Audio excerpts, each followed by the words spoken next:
حضرت عمر رضی اللہ تعالی عنہ تشریف فرما تھے اپنے دربار میں، تو ایک صاحب آئے اور کہا یا عمر لا تنسا موتک، عمر اپنی موت کو نہیں بھولنا۔ یار بھرے دربار میں کسی کو یہ بات کہی جائے تو اس کا رد عمل کیا ہوگا؟ لیکن حضرت عمر رضی اللہ تعالیٰ عنہ یوں کانپنے لگے جس طرح بید کی شاخ کانپتی۔ اس کو قریب کیا، محبت کی، کہا اگر تو روز آ جایا کرے اور یہ جملہ مجھے کہا کرے تو تیری مہربانی ہوگی، مہینے کے بعد مشاہرہ بھی دیا کروں گا۔ روز آتا ہے، بھری مجلس میں کہتا ہے عمر موت کو نہیں بھولنا۔ ایک دن وہ آیا، آپ نے اسے بلایا، محبت کی اور اس کو مشاہرہ دیا اور الوداع کہنا چاہا تو اس نے کہا کہ میرے سے کوئی گستاخی ہو گئی؟ کہا نہیں، کوئی ایسی بات نہیں۔ کوئی اور شخص آنے لگا؟ فرمایا نہیں۔ تذکیر موت کی ضرورت نہیں رہی؟ فرمایا نہیں، ایسی بھی کوئی بات نہیں۔ تو پھر مجھے چھٹی کیوں دی جا رہی ہے؟ تو حضرت عمر رضی اللہ تعالیٰ عنہ رو پڑے، داڑھی پہ ہاتھ رکھا، ایک بال الگ کیا، کہا یہ دیکھ میری داڑھی میں سفید بال آ گیا، اب تیرے آنے کی ضرورت نہیں ہے، یہ بال ہی مجھے موت یاد کرواتا رہے۔ ہماری تو پوری داڑھی بھی سفید ہو جائے نا۔ میاں صاحب بولے ہڈیاں کمبن گوڈے کھڑکن تے اڑ گیا لک تیرا، ہڈیاں کمبن گوڈے کھڑکن تے اڑ گیا لک تیرا، اجے بھی بدیوں باز نہ آئوں جیو مرد دلیرا، فما اصبرہم علی النار۔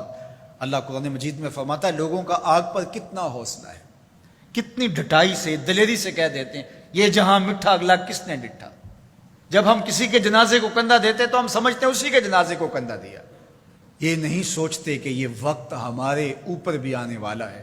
خیر کن ہے فلاں و غنیمت شمار عمر، زاں کے بیشتر بانگ برآیت کہ فلاں نماز۔ شیخ سعدی فرماتے ہیں کہ اے صاحب نیکی کر لے اور غنیمت شمار کر اس عمر کو، اس سے قبل کہ تیرے لیے بھی اعلان ہو جائے کہ فلاں بھی چلا گیا۔ پہلے تو سپیکروں میں اعلان ہوتا تھا، فیس بک پہ خبر آتی ہے فلاں بھی چلا گیا، فلاں بھی چلا گیا۔ اس سے قبل کہ یہ آواز آ جائے، یہ اعلان ہو جائے، یہ خبر مشتہر ہو جائے کہ فلاں بھی چلا گیا، تو یہ خبر آنے والی ہے، آج نہیں تو کل، کل نہیں تو پرسوں۔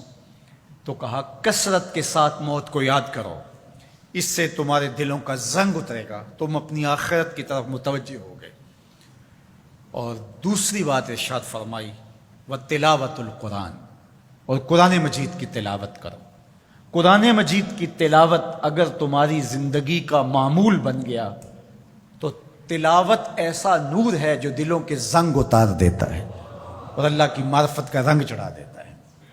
اس لیے دو چیزیں دلوں کے زنگ اتارتی ہیں، ایک کثرت کے ساتھ موت کو یاد، اس کے لیے کوئی نصاب نہیں پڑھنا پڑتا، کسی کے پاس جا کے بیٹھنا نہیں پڑتا، یہ خاموش مبلغ ہے، اس مبلغ کو سننے کے لیے سفر کر کے نہیں جانا پڑتا، اس کو کسی ٹیپ ریکارڈر کے اندر محفوظ کر کے کان کے ساتھ نہیں لگانا پڑتا، کوئی بٹن آن نہیں کرنا پڑتا، اب لائٹ ہے اب سن سکوں گا، اب لائٹ چلی گئی اب نہیں سن سکوں گا، اس کے لیے کوئی وقت متعین اور مقرر نہیں ہے۔ یہ ایسا مبلغ ہے، یہ خاموش واعظ ہے، جب چاہو اس کو سن سکتے ہو۔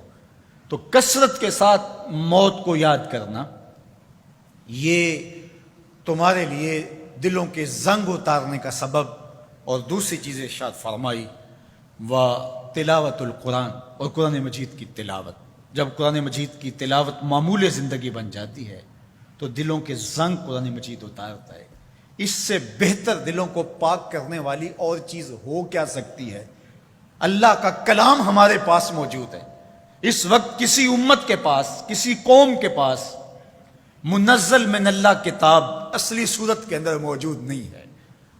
تحریف راپ آ گئی، لوگوں نے کتابوں کے اندر اپنی خواہشات کو شامل کر دیا، مشکل چیزیں نکال دی، ان کے اندر بہت گڑبڑ کر دی، لیکن قرآن مجید کسی زیر اور زبر کے تغیر کے بغیر صدیوں قبل جو سینہ محمد صلی اللہ علیہ وسلم پہ نازل ہوئی تھی آج بھی اسی طرح موجود ہے۔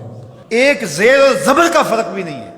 یہ ایک یقین ہمارے ساتھ جڑا ہوا ہوتا ہے کہ یہ ہمارے رب کا کلام ہے، یہ ہمارے محبوب کریم کے سینہ انور پہ اترا تھا، یہ اس کتاب کا اعزاز ہے۔ تو کہا کہ اس کتاب کی کثرت کے ساتھ تلاوت کرو، تمہارے دلوں کا زنگ اتر جائے گا اور اللہ تعالیٰ جل شانہ کی معرفت کا رنگ تمہیں نصیب ہوگا۔